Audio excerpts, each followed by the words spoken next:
Hello and welcome to Talk Story to Me. I'm so happy that you could join me, and today we're going to be talking about Disney's remake of The Jungle Book. Now, it came out in theaters on April 15th, and this was a movie that I was so looking forward to. I have been hoping to see this in theaters for, well, ever since I found out they were doing it. Partially because, and this is getting a little bit into my biases, I loved The Jungle Book. The animated Jungle Book movie was one of my favorite Disney movies of all time.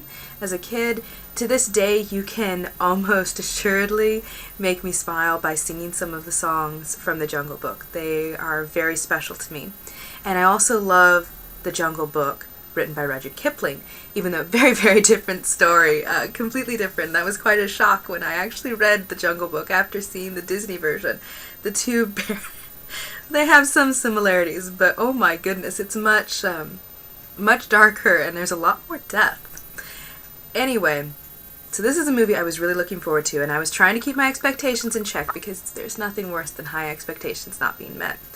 And so my family and I, we went into the city and we went to a 3D showing. And we were going to have a great time no matter what, because we like hanging out together, and then afterward we went and we were talking about the story, and we got just some snacks and had a fantastic time. But the story itself, the Jungle Book itself, unfortunately was a little bit more mixed. Now that led to some great discussion, and I still am really glad that we went to see it. But really, this movie, The Jungle Book, it's a copy of a copy, and it shows. And there are some fantastic elements to it, and then there are some very weak elements to it. I don't think that it's one that will really take the place of that original Jungle Book that Disney created all those years ago, but it's still an enjoyable little adventure. So we'll get into all of that. Bias has already said that, this is a very dear story to me. I love it. And then, I loved it so much, as an addition, I named my first cat Baloo, after Baloo the bear from the animated version, not from the book. But anyway, let's start with the good things. I think that would be the best place to start. The first place to start, the visuals, the graphics. Oh my goodness. I was blown away by the opening sequence. Now, sometimes I have a hard time really perceiving the depth when people say that CGI is really bad, or I just didn't believe it was there. I don't always see what they're talking about, so do take what I'm saying with a grain of salt. But to me, it seemed like I was actually in the jungle, and we watched it in 3D, and there were all these layers to the jungle, and the way that the images were set up and the way that the camera moved in, and just everything created this atmosphere, and those first few minutes in particular were just visually stunning. And there were lots of beautiful moments in this movie. All of these places where it just felt like a real location, and the animals felt real. I was quite impressed by the CGI on the animals. There were a few places where it wasn't quite as good, and I'm going to talk about those but more because eventually someone's going to get it so perfect that you can't even tell. And there were some points in this movie, such as with the monkeys, when they were jumping around, and the little, I think, coatis, and some of the other animals, they were, the pangolin. The pangolin was very well animated, and there was a scene right at the end. Stay for part of the credits. There's a little bit of an animation sequence. If you've been there and you're there for the visuals, stay for that, and it's a fun little moment. But anyway, they responded so real. There's twitching of the ears, flicking of the tail, and the animal body language that really captured how these were. And even the way that they talked and the things that they said, almost what you would envision something like that saying. So that was amazing. In terms of the CGI, there were a few points, like I said, where it was kind of weak. I would say Kaa, in particular Kaa's face, didn't really work, looked very fake. Compared to everything else. Then the wolves, their faces, from their jaws down to the legs, they were just a little too skinny, just a little too long, and something in the movement was a little bit off. And Baloo's mouth sometimes went off, and it just wasn't quite matching up. Again, these are not huge deals at all. They're just more of minor notes, because eventually, what credit where credit's due, someone's going to get it so perfectly. And these smaller animals were fantastic. Bagheera's animation in particular I thought was very, very good. Bagheera had poise and presence, and there was so much emoting going on in his face.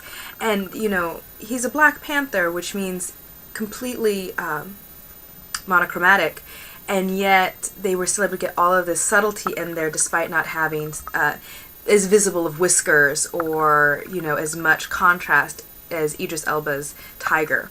So that was really cool to see, and I wanted to hug Bagheera personally. Bagheera was another one of my favorite characters. And actually in the book, the movie, and even in this one, really comes through. The atmosphere throughout was quite strong. And particularly the scene when Kaa shows up.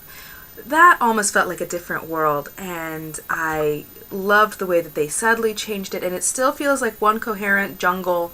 You don't feel like you've necessarily gone somewhere else entirely, but it is a separate feel, and that takes a lot of work. As far as the performances go, I think pretty much everyone was trying really hard. Neil Sethi, who plays Mowgli, he did a great job. You know, he's very young, and yes, there are some flaws to the acting where you can see that he's still developing, he's still learning, and sometimes leans toward over-relying on hands, like I have room to talk. And often his face would blank on certain things, but you could see he was trying very hard, and there were significant portions of the movie where I was just lost in his portrayal of Mowgli. And really, he was adorable. He looks the way that I would envision a real Mowgli to look. So that was good. And I think pretty much everyone else, they did really good work. Ben Kingsley as Bagheera was one of my absolute favorite characters, and, you know, he did it quite well. I thought he sounded very similar to Sebastian Cabot. There wasn't much of a problem with that. Then Idris Elba as Shere Khan, he gave it his all, and there were a couple of very chilling scenes, and most of it was conveyed primarily through the voice. I mean, the tiger tail twitching and the rigid shoulders and all of that, that did a lot, but much of the emotion comes from the voice, and he did a fantastic job with that. Now, in terms of weak points, Bill Murray wasn't my favorite as Baloo. I'll get into that a little bit more, but they changed him significantly from the book and from the animated version. And I appreciate that they weren't trying to replace Phil Harris. He was just perfect as the animated Baloo. He captured that warmth and that camaraderie and that kinship that they wanted to create in that character. But Bill Murray just sounded like Bill Murray. You know, he was amusing at times, and he wasn't bad, but it was Bill Murray as a bear. The other one that stood out to me as not particularly working very well was Scarlett Johansson. And it's not that she didn't try. Her end song of Trust in Me is really quite haunting, but she still sounds very mammalian. That's okay. She is a mammal, she's a woman, but good voice actors know how to change and modulate their voices to better represent what they are speaking for. Sterling Holloway did that as Kaa. He changed his voice somewhat so it did slither somewhat a little bit more, even though it's cliched to draw out the S when speaking as a snake. It does add a little something there. And for the most part, it just sounded more like Scarlett Johansson was just talking. And Kaa as a character was just problematic to begin with. But even with that, none of them ruined the story at all. Really, and Christopher Walken as King Louie. That was one that did have me raising my eyebrow a little bit, because he steals the show. Just in most of the stuff he's in, you can't forget him. And, you know, I have to say, King Louie in this was... King Louie scared more kids in the theater than Shere Khan. I should not be laughing. I should not be laughing about that.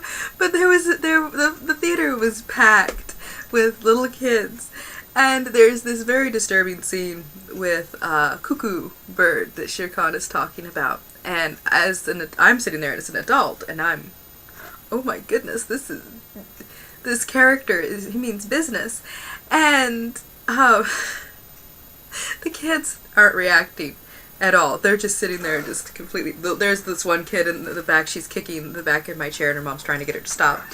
King Louie comes on, and you hear the kids. I heard the kids gasping, and then there were some points when King Louie became a little scary, and he's a scarier interpretation of King Louie. He's a gigantopithecus, not an orangutan, which we'll get to that later.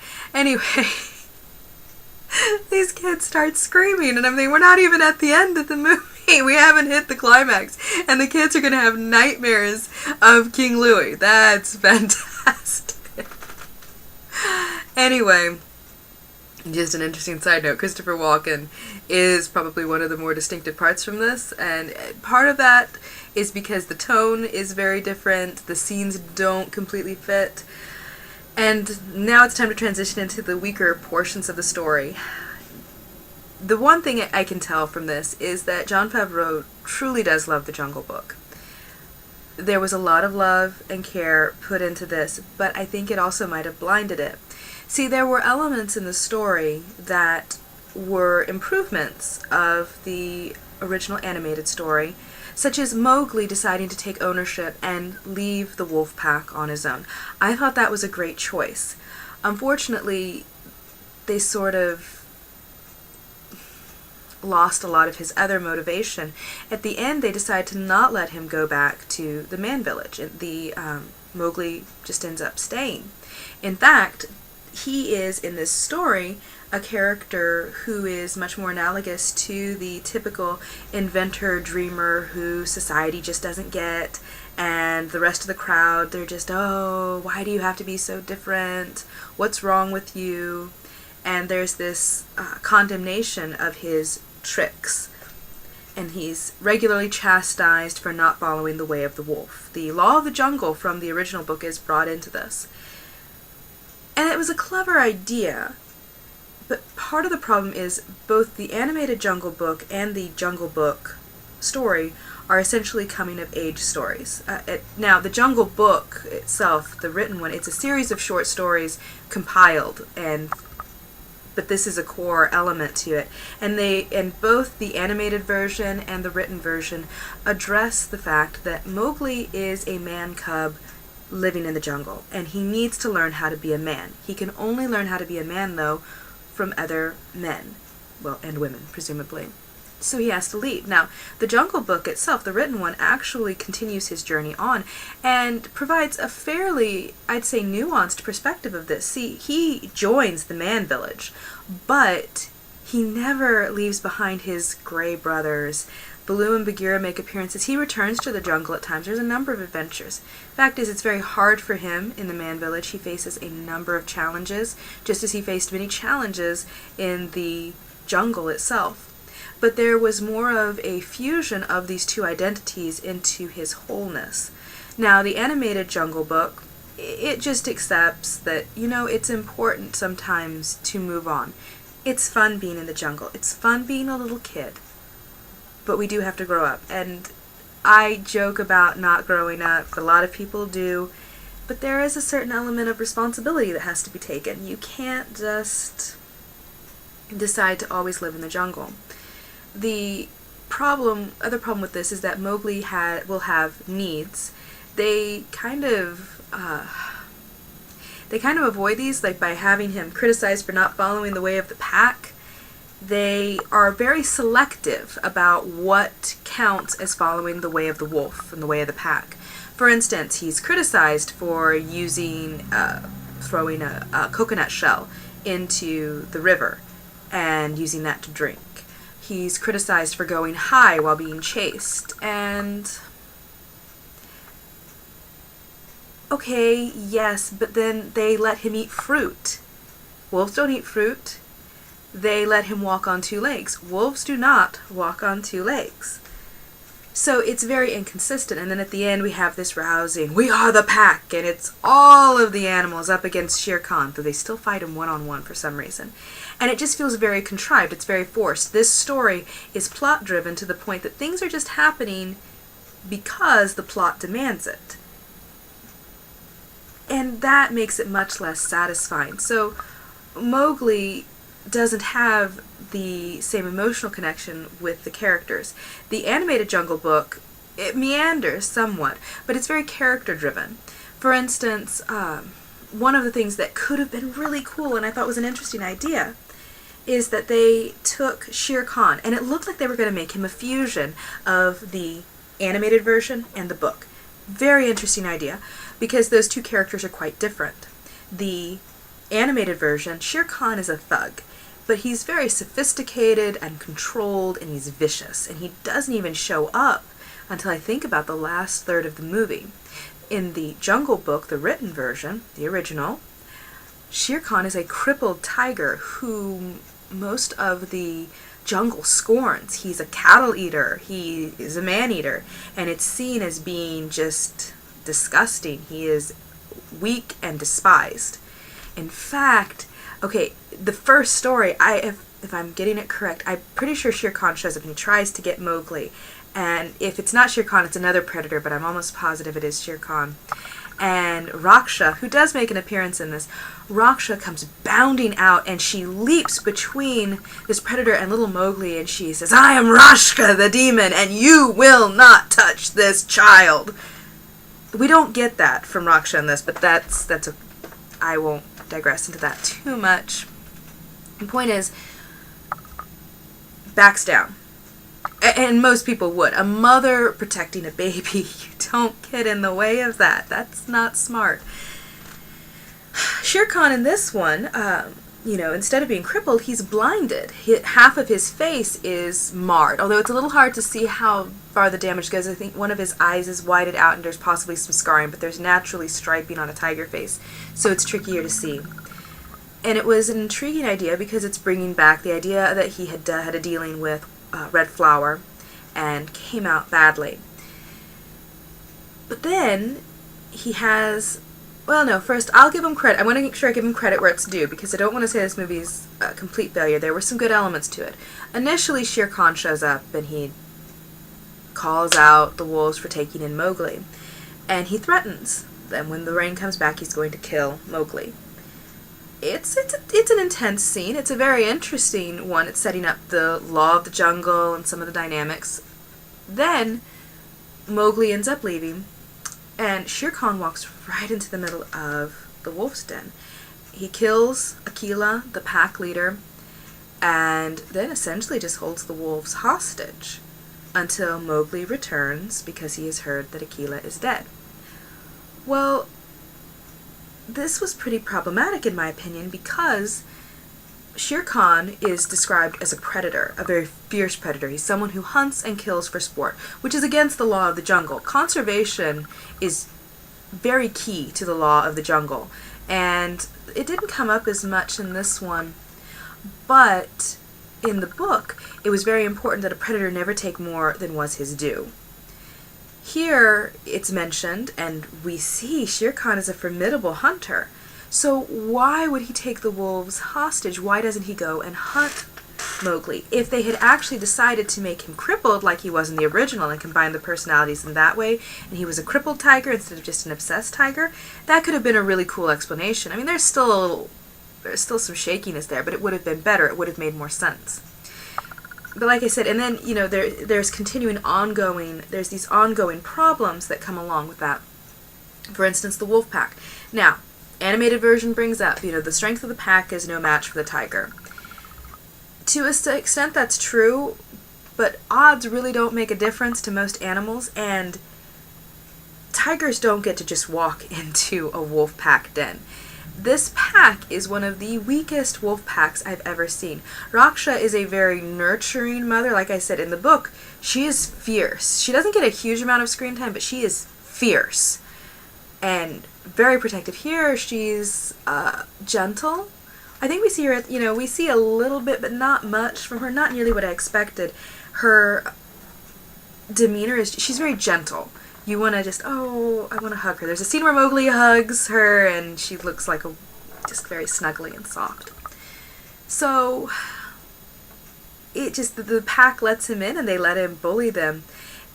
And I know that these are anthropomorphized animals, but again, packs don't focus as much on the individual. You will have attacks where they will die. In fact, when they've done these tests and these studies of putting a solitary predator up against pack animals, even with this, put 9 tigers in the room, 9 lions, I think, the tigers could never win against the lions when they put the packs in there, or the prides, because of the coordinated attacks. Now, they the solitary predators frequently outmatch the pack predators because, well, various reasons. And here, the wolves just accept it. They don't try to stop it. There's no vengeance, nothing. They don't even move the pups out. And there's a scene where Rahkshi falls asleep and her pups are then with Shere Khan. A very chilling scene. It was very well acted, but it doesn't make sense. And unfortunately, these types of things were very distracting. The motivations, like I said, are difficult. I didn't really understand why anybody cared about Mowgli. They made Mowgli older when he came into the jungle. And Mowgli watched his father die under the claws of Shere Khan. And then Mowgli just wanders over and Bagheera emerges from the jungle with these glowing green eyes. He's this big black cat who is quite ferocious in his own right. And Mowgli, despite seeing his father killed by a big cat, just goes up and he's touching Bagheera's face, and that's enough for Bagheera to decide to drop him off to the wolves. I can go along with some of it, but Baloo in particular, and Baloo is my favorite, and I hope that my bias isn't making me want him to be more than what he could be. However, I found this Baloo to just be, he's more of a con artist. He saves Mowgli's life and is like, you're going to pay me back. You're going to pay me back. Yeah, you're going to go up there, you're going to get me the honey, and you're going to pay me back. And that's consistent, throughout. And then suddenly Baloo decides he cares about Mowgli and he tries to rescue him. But I don't understand what created that shift. Mowgli helped him, yes, but they weren't together that long. And yes, we see them singing a little bit and they seem to be having fun. But he's not really that Papa Bear. There isn't really that camaraderie. And even though they put some of the same lines from the animated Baloo into Bill Murray's Baloo's mouth, like, if anything happens to that kid, I'll never forgive myself. Okay, that's great, but that doesn't create the same emotion. The Baloo in the animated version was much more nurturing. He was fun-loving, easygoing, and he bonded with Mowgli. It happened very quickly. But you get the impression that Baloo is obviously, he's easily swayed. He likes helping. He's kind of this good-natured, laid-back protector. The Papa Bear, Baby Bear dynamic. So you buy that connection. Here, this Baloo is using Mowgli, though I have to point out, they completely decimate this not decimate, no. That actually wouldn't be so bad. It would only be a 10th. My apologies. They obliterate a cliff beehive. And the only thing Bagheera has to say about that is, none of your tricks. Well, again, law of the jungle, don't take more than you need, and they cleaned those bees out. Those bees were robbed. Anyway, I need to stop on that. That's not that big of a deal. So, it didn't mesh up, and, and other elements, there were a lot of these throughout, and they just kept pulling me out of the movie because I'm thinking, why? Why would you do that? That doesn't add up. And it's really unfortunate. Then there were also elements that just didn't fit, and this is where I think they loved it so much they couldn't see some of the weak points. There's an old rule in writing that you have to kill your darlings. And maybe you don't always have to do that, but you need to be willing to take out the things you love to make it stronger. So this movie could have done with some of that, because there were parts when it was a very well done, dramatic story. It was quite intimidating at some points, very strong in others, And then you get this message of, we can all get along. We're all part of this pack. We stand together. And of course, like I said, then they don't fight together. So much for that lesson. But Mowgli stays there. And also I need to add, this is the most flammable jungle in the wet season I have ever seen. I live out in the woods. I have played with fire more than I probably should have. And I know that, yes, you can start a forest fire, but it's difficult to do during the wet season. Not impossible, and this is India in the wet season in a jungle with a lot of water content, and it goes poof. So as a heads up, it is much more difficult to start a jungle fire than what it is in this movie. It is also much more difficult to put one out than what they show as well. But going back to the incongruous elements. King Louie. Now, King Louie is not a character who appears in the Jungle Book. He is completely a Disney creation. Having him as a Gigantopithecus, my apologies, probably butchering that word, but we'll pretend that I know what I'm saying here. It was a very odd choice. First of all, because it didn't live in India to begin with. It was a 10-foot tall ape that's been extinct for thousands of years, so why put it in here? I mean, on the one hand, it was a creative twist, but I'm sitting there thinking, oh my goodness, we're getting a preview of what's on Skull Island early. It's King Kong, the orangutan. And the whole time I'm wondering, why don't we get to see him take on Shere Khan? That would be interesting. And to make matters even odder, Christopher Walken has a very distinctive style of speaking. And it was working, actually. It was working all right, and I like the fact that they call them the monologues, because that's what they call them in the book. That was great. And, we'd already had one song sequence, a little bit, where Bill Murray's Baloo and Mowgli are just half humming, the bare necessities of life will come to you, just sort of going along with it. And then suddenly, you've got this scene with King Louie that's being really intense, and it's really kind of scary for the little kids. And music starts playing, and Christopher Walken's King Louie starts singing.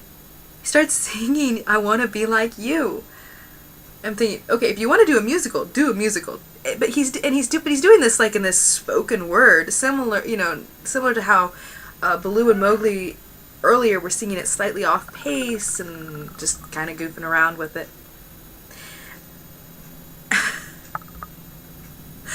This was so out of place, and so it brought more attention to the flaws in the movie. Similarly, Kaa was really out of place in the story. I know Kaa was in the animated version, and Kaa plays a pretty strong role in the book as well, though Kaa is completely unlike any of these depictions.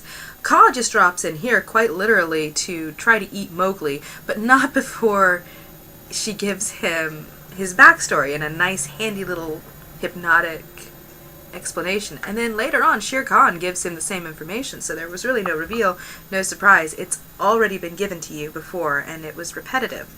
So, and it wasn't even needed for emphasis. So you have these elements that just didn't quite fit. And the ending, too, like I said, Mowgli doesn't go back. I'm pretty sure they're setting it up for a sequel, and that bothers me.